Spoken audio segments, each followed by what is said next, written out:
I'm Madison Reed. Most people think I'm just another tech girl. You know the type.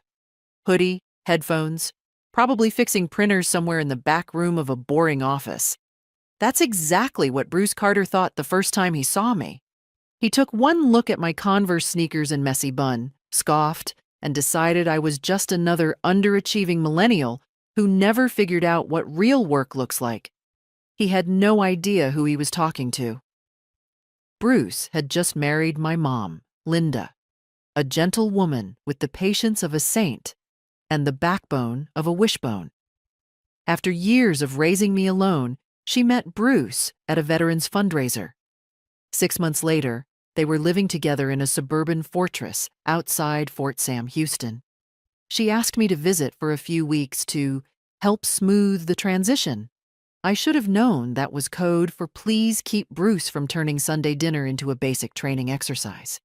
Now, Bruce is a retired Marine, still wears the high and tight haircut, still barks orders like he's on patrol in 1995. He likes control, he likes rules, and he really, really likes the sound of his own voice.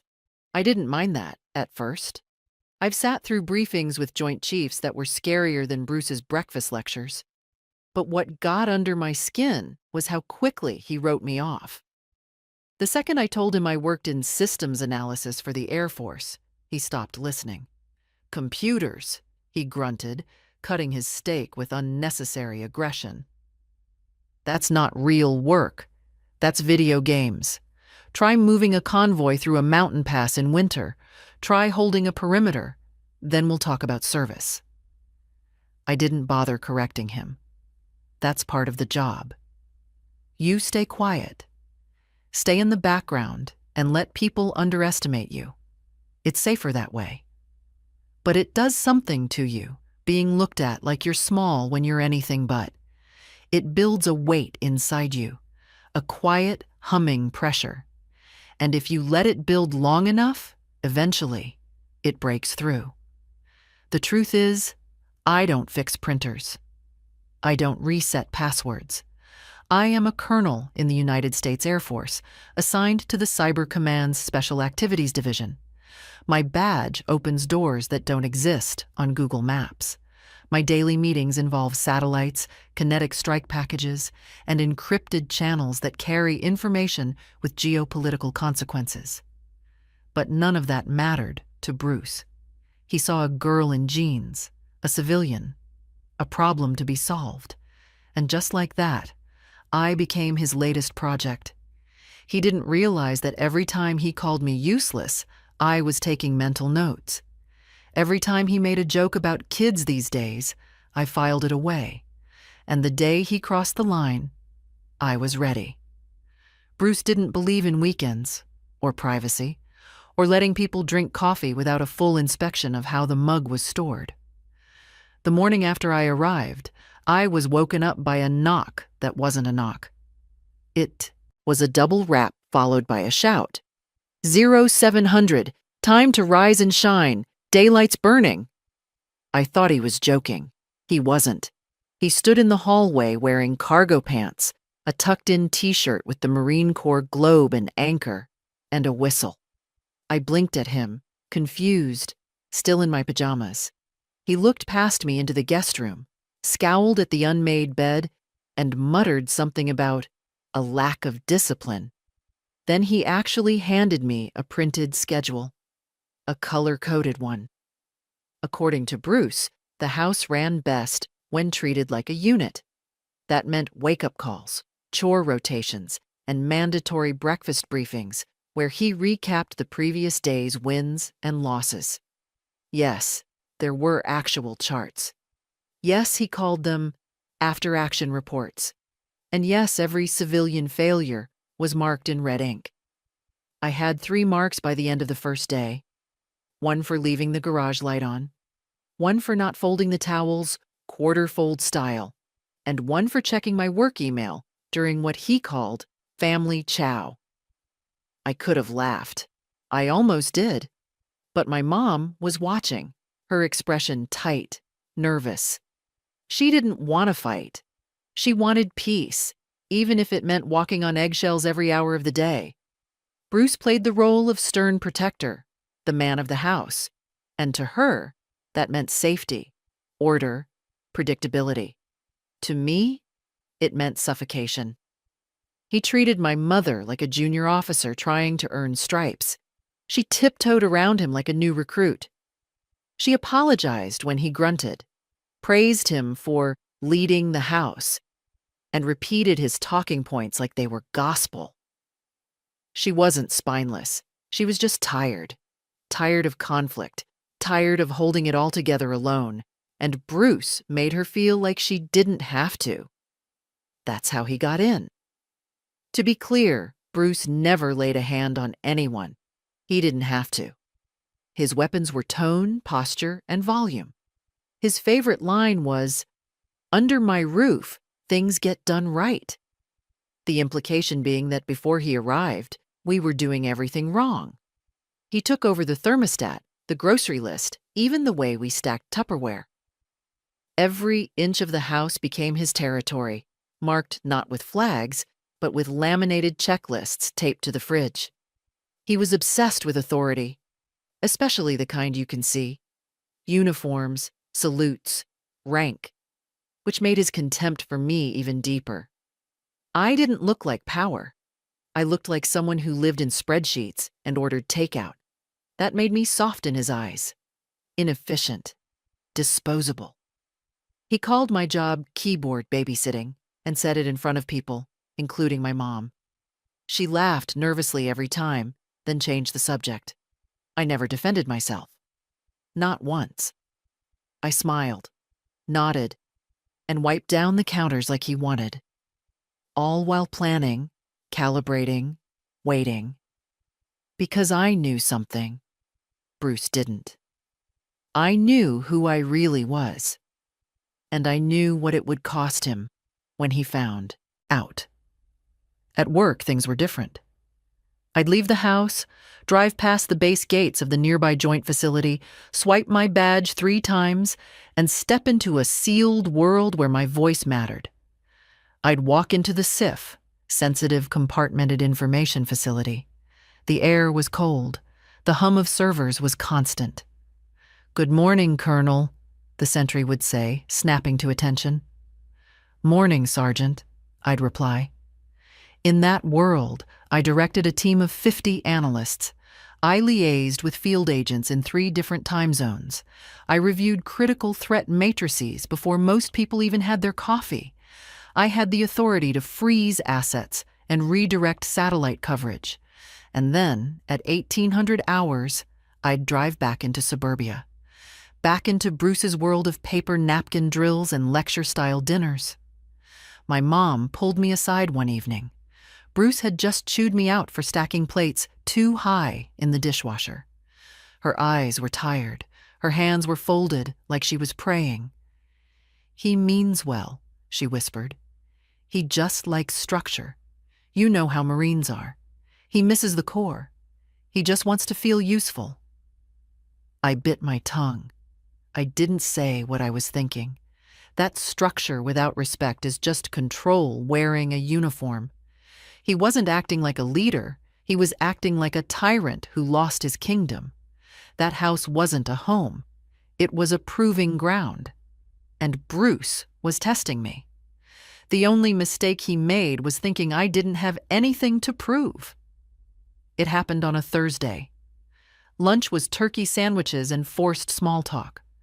Bruce was mid-sentence, pontificating about fuel logistics during his time in Germany in the 90s, when my phone buzzed twice in quick succession. A very specific rhythm. 2 long, 1 short. It wasn't a text, not social media. It was the alert for a level 1 secure ping from the Pentagon. I froze. I felt the blood drain from my face. That ping meant Cyber Command was trying to reach me urgently. It meant a situation had developed that bypassed the usual buffer zone. I moved to reach for it, casually, trying not to draw attention. I just needed to check the code on the screen. But Bruce noticed. Of course he did. He noticed everything that wasn't him talking. Before I could even lift the phone, he snatched it from the table, like he was taking a toy from a toddler. His eyes narrowed as he held it up, examining it like some strange alien object. "No gadgets during meals," he barked. "I've told you this, Madison.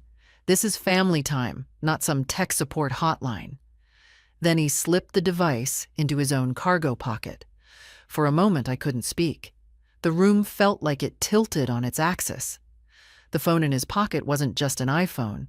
It was a government-issued secure uplink device. It contained biometric keys. It was tied directly to the national command grid. Bruce had just seized a classified asset. He had no idea what he was holding, no clue that, by grabbing it, he'd technically committed a federal offense. I tried to keep my voice steady. "Bruce, that's not just a phone. It's government property. Hand it back. Now." He rolled his eyes and waved me off, taking a bite of his sandwich. "Relax, kid. You can have your toy after we eat. You people need to learn about real priorities. Discipline comes before scrolling." My heart was pounding. If I didn't acknowledge that ping within 3 minutes, a failure to respond protocol would initiate. Security would trace the phone. I glanced at my mom. She was frozen, eyes darting between us like she didn't understand the gravity of the moment. Bruce chewed slowly, staring me down. He thought he was teaching me a lesson. He thought he was enforcing household discipline. In reality, he was endangering national security. I couldn't explain it, not without blowing my cover, not without shouting, "I am a colonel, and that is a nuclear command link?" So I swallowed my rage. I checked my watch. I had to gamble that it was a drill or a secondary alert. I picked at my sandwich like nothing was wrong, while inside, my brain was already calculating next steps. Back-channel reporting, device wipe protocols. And beneath all that, a slow, cold certainty began to form.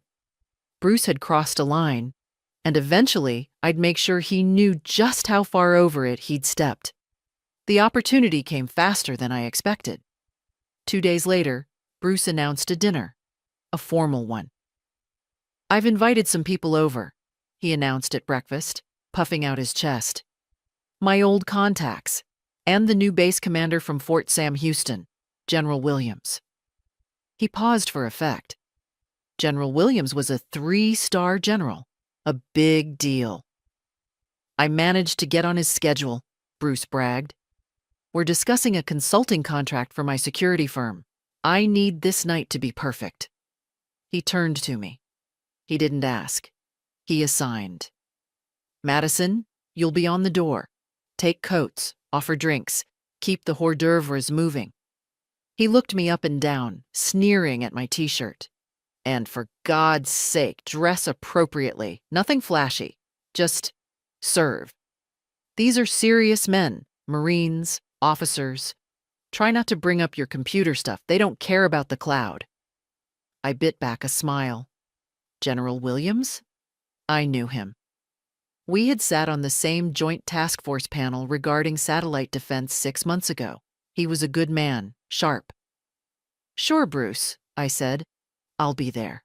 I'll come straight from work." "Just don't be late," he snapped.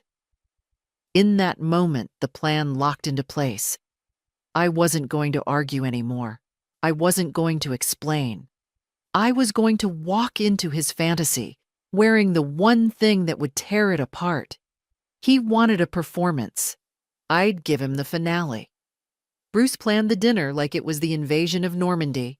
Seating charts, polished silver, a menu typed in all caps like an operations order. My mother was a wreck. She vacuumed the living room twice. She ironed the tablecloth until her fingers cramped. She wanted the evening to go smoothly for Bruce's sake. I watched her brush lint off his shoulders like he was heading into battle. To her, this was about love. To me, it was a performance soaked in delusion. That afternoon, I didn't drive my usual sedan. I called my duty driver. I went to the base. I went to the lockers. I took out the garment bag I hadn't opened in months. The mess dress. For the Air Force, it's the formal evening uniform. Dark blue, silver trim. It looks like a tuxedo made of authority. I pinned on the miniature medals, the ribbons, and on the shoulders, the heavy silver eagles of a colonel. I checked myself in the mirror. I didn't see Madison, the stepdaughter. I saw Colonel Reed. I put a long trench coat over the uniform, buttoning it to the chin. I hid the rank. I hid the medals. I got into the back of the government car. "Destination, ma'am?" the driver asked. "Home," I said. "We have a party to crash." By the time I pulled up, the street was lined with luxury cars. Laughter drifted from the backyard. I slipped in through the side door. My pulse was steady. My plan was rehearsed down to the second. I bypassed the kitchen and went straight to the study.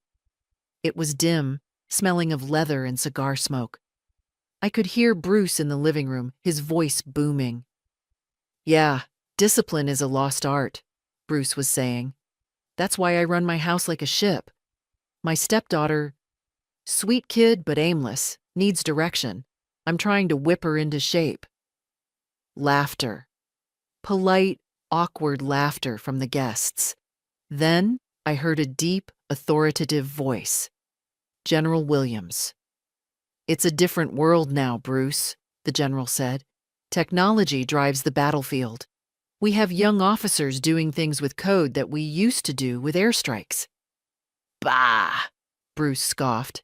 "Keyboard warriors. Give me a rifleman any day. Anyway, let me get you a refill, General."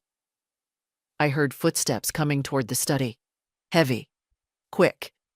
Bruce was coming to get more scotch, and he was going to find me not at the door taking coats, but sitting in his chair. The door swung open. Bruce froze. He saw me sitting in his leather chair, my back to the window, the trench coat still buttoned up. His face turned red instantly. "What the hell are you doing?" he hissed, closing the door behind him so the guests wouldn't hear. "I told you to be at the door. General Williams is waiting for his drink, and you're sitting here in the dark?" He stepped closer, looming over me. "You are useless, Madison. I gave you one simple task. Serve the drinks. Take the coats. Can you do anything right? Or are you just determined to embarrass me?" I didn't flinch. I didn't stand up. Not yet. "I'm not here to serve drinks, Bruce," I said calmly. "Excuse me?" He looked like he was about to explode. "You live under my roof. You follow my orders. Now get up, take that coat off, and get out there before I kick you out for good." "You want me to take the coat off?" I asked. "Yes, move." I stood up slowly. I looked him in the eye. "Okay." I undid the top button, then the second. I shrugged the trench coat off my shoulders and let it fall to the floor. Underneath, the silver buttons of the mess dress gleamed in the lamplight. The ribbons on the left side of my chest told a story of 3 combat tours and distinguished service, and on my shoulders, the silver eagles caught the light. "Colonel." Bruce stopped breathing. He looked at the uniform. He looked at my face. He looked back at the rank insignia. His brain couldn't process it. It was like seeing a dog speak French. "What is this?" he whispered. "Is this a costume? Are you mocking me?" "It's not a costume, Bruce," I said, my voice dropping to the command tone I used in the war room. "I am a colonel in the United States Air Force. I outrank you. I outrank everyone in this room except the general." Bruce staggered back. "No, you fix computers. You're a kid." I stepped forward. "I am the chief of strategy for Cyber Command. The phone you confiscated? That was a direct line to the Pentagon. You committed a felony when you took it." His face went pale. "Now," I said, We are going to go out there, and you are going to introduce me. I can't, he stammered. Move, I ordered. I walked past him, opening the study door. The noise of the party flooded in. I walked into the living room. The chatter stopped instantly. A hush fell over the room as 20 heads turned. They saw the uniform. They saw the rank. General Williams was standing by the fireplace, holding a drink. He turned. His eyes widened. He set his drink down immediately. Colonel Reed, the general said, his voice cutting through the silence. He didn't wait. He walked across the room, ignoring Bruce, ignoring everyone else. He stopped in front of me and extended his hand. I didn't know you were in town, Madison, General Williams said warmly. I read your report on the satellite grid realignment. Brilliant work. The Joint Chiefs were impressed. I shook his hand. Thank you, General. I'm just here visiting family. I gestured to Bruce, who was standing in the doorway, looking like he had seen a ghost. He was sweating. He looked small, deflated. General, I said, I believe you know my stepfather, Mr. Carter? General Williams looked at Bruce. He looked at him with a new expression, not as a peer, but as a civilian who had vastly underestimated the officer in the room. Mr. Carter, the general said coolly, you didn't tell me your stepdaughter was Colonel Reed. She's a legend in the intel community. Bruce opened his mouth. He looked at me. He looked at the general. He tried to find his voice, the barking, commanding voice he used on my mother. It was gone. I didn't know, Bruce squeaked. Clearly, the general said. He turned his back on Bruce and looked at me. Come, Colonel. Let me introduce you to the base XO. He's been dying to ask you about the drone program. I spent the next hour holding court. I didn't serve a single drink. I didn't take a single coat. The Marines and officers in the room, men Bruce had tried so hard to impress, circled around me. They asked about my deployments. They asked about strategy. They treated me with the deference due a senior field grade officer. Bruce stood in the corner, holding an empty tray. No one talked to him. He was no longer the commander of the house. He was just the guy who lived here. My mother stood by the kitchen door. She watched me. She watched the general laugh at my joke. She watched Bruce shrink into the wallpaper. She caught my eye. She smiled. A real smile. She finally saw that she didn't need Bruce to be safe. She had raised a protector all on her own. At the end of the night, as the guests were leaving, General Williams shook my hand again. Good to see you, Colonel. Are you heading back to D.C.? Tomorrow, sir, I said. The general looked at Bruce, who was pretending to clean up napkins. Mr. Carter, the general called out. Bruce jumped. Yes, General? You have a remarkable officer under your roof, the general said. I hope you treat her with the respect the rank deserves. Bruce swallowed hard. Yes, sir. Of course, sir. The general left. The house was quiet. Just me, my mom, and Bruce. Bruce looked at me. The arrogance was gone. The my house, my rules posture had evaporated. He looked tired, old. Why didn't you tell me? He asked quietly. I told you I worked in systems, I said. You stopped listening after that. I picked up my trench coat from the study. I'm going to a hotel tonight, I said. Madison, you don't have to. My mom started. I do, Mom, I said gently. I have an early briefing. I walked to the door.